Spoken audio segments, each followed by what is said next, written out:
মাদ্রাসাতে গিয়ে গার্ডিয়ান আমাদেরকে জিজ্ঞাসা করে, হুজুর আপনাদের মাদ্রাসা কি বাংলা অঙ্ক ইংরেজি আছে?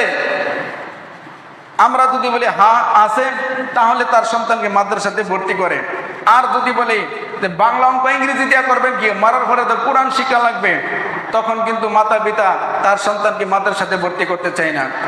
অথচ একজন মুসলমান হিসাবে স্কুলে গিয়ে জিজ্ঞাসা করার দরকার ছিল যে স্যার আপনি যে বাংলা অঙ্ক ইংরেজি পড়াবেন, ভূগোল ইতিহাস পড়াবেন, এর সাথে কি ইসলামী শিক্ষা মুসলমানদের নৈতিক শিক্ষা কি আপনার স্কুলে আছে কিনা?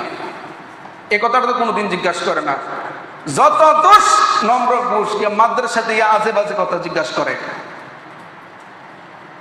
আপনার সন্তানকে যদি বাংলা অঙ্ক ইংরেজির প্রতি এত গুরুত্ব দিতে থাকে, তাহলে মাদ্রাসাতে নিয়ে যান কেন? দেন স্কুলে। বাংলা অঙ্ক ইংরেজিতে কত মজা, মরার পরে বুঝবে তার সাজা, এখন বুঝবেন না। কে স্কুলে যারা পড়তেছে এরা কি মাদ্রাসাতে যারা পড়ে এদের থেকে বাংলা অঙ্ক ইংরেজি বেশি ভাইরাল হইতেছে? আলহামদুলিল্লাহ, আমি তো সবসময় বুক ফোলাই একটা কথা বলি, এখনো পৃথিবীতে সর্বোচ্চ শিক্ষিত হলো মাদ্রাসাতে যারা লেখাপড়া করে। এ কথাকে অস্বীকার করার মতন কোনো বাপের বেটা নাই। এখনো বাংলাদেশের ভিতরে আপনি যদি জরিপ করেন, সর্বোচ্চ শিক্ষিত পাবেন যারা মাদ্রাসা লাইনে পড়ছে। আপনি দেখান তো দেখি যে জেনারেল লাইনে পইরা তারপর মাদ্রাসাতে গিয়া মুফতি হয়েছে, এরকম লোক কয়টা আছে?